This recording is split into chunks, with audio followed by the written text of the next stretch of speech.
Hello friends, ഇന്ന് ഞാൻ വന്നിട്ടുള്ളത് നമുക്ക് പഴം ഉപയോഗിച്ചിട്ട് ചെയ്യാൻ പറ്റുന്ന ഒരു സ്നാക്കിൻ്റെ റെസിപ്പി ആയിട്ടാണ്. ഓവറായിട്ട് പഴുത്ത പഴമൊക്കെ ഉണ്ട് ചെയ്യാം കേട്ടോ. ഇത് വളരെ സിമ്പിളും വളരെ ടേസ്റ്റിയാണ്.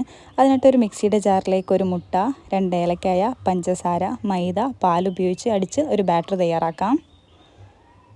ഇനി ആ ബാറ്റർ ഉപയോഗിച്ച് കനം കുറച്ച് പരത്തി ദോശകൾ ചുട്ടെടുക്കാം. ഇനി ഒരു പാത്രത്തിലേക്ക് മുട്ട, പഞ്ചസാര, പാൽ ഒഴിച്ചടിച്ചിട്ട് ഒരു ബാറ്റർ തയ്യാറാക്കാം. ഇനി ഒരു പാത്രത്തിലേക്ക് നെയ്യ് ഒഴിച്ച് നെയ്യ് ചൂടായി വരുന്ന സമയത്ത് നമ്മൾ എടുത്ത് വെച്ചിരിക്കുന്ന ബാറ്ററിലേക്ക് ദോശ മുക്കിയിട്ട് ആ പാനിലേക്ക് വെച്ച് കൊടുക്കാം. ഏകദേശം ചട്ടിപ്പത്തിരീൻ്റെ ഒരു മോഡലാണ് കേട്ടോ അത്. ഇനി നമ്മൾ അരിഞ്ഞു വെച്ച പഴം വാട്ടൊന്നും ചെയ്യണ്ട, അരിഞ്ഞു വെച്ച പഴം ഇട്ട് കൊടുക്കാം. അതിൻ്റെ മേലെ തേങ്ങ ചിരവിയത് ഇട്ട് കൊടുക്കാം, പഞ്ചസാര ഇട്ട് കൊടുക്കാം, നെയ്യിൽ വറുത്ത അണ്ടിപ്പരിപ്പ് മുന്തിരി ഇട്ട് കൊടുക്കാം.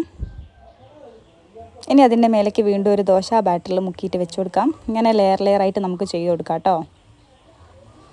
ഇത് ഏകദേശം ചട്ടിപ്പത്തിരീൻ്റെ ഒരു മോഡൽ തന്നെയാണ്. പക്ഷേ പഴം വാട്ടൊന്നും ചെയ്യേണ്ട, വളരെ സിമ്പിളായിട്ട് നമുക്ക് ടേസ്റ്റായിട്ട് എളുപ്പം ചെയ്തെടുക്കാൻ പറ്റുന്നതാണ് കേട്ടോ.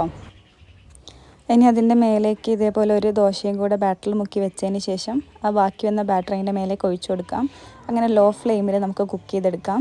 ഒരു അടിവശം കുക്ക് ചെയ്യുന്ന സമയത്ത് അത് മറിച്ചിട്ടിട്ട് മേലവശവും കുക്ക് ചെയ്തെടുക്കണം കേട്ടോ.